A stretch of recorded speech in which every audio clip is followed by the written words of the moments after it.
ಗಳಿಗೊಂದು ಗುಡಿ ಪೂಜಿಸಿ ದಿನವಿಡಿ ಪತಿಯೊಳಗಿರುವಳು ಸತಿಯು. ಸತಿಯು ಅವಳೇ ಮತಿಯು ಅವಳೇ ಬಾಳಿನ ಹಾಡಿಗೆ ಶ್ರುತಿಯು.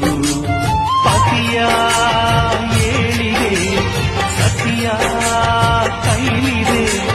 ಪತಿಹಿತವೇ ಸುಖ ಮಾಂಗಲ್ಯವೇ ಮುಖತೆನ್ನುವ ಸತಿಯೇ ಉಸಿರಿನ ತನಕ.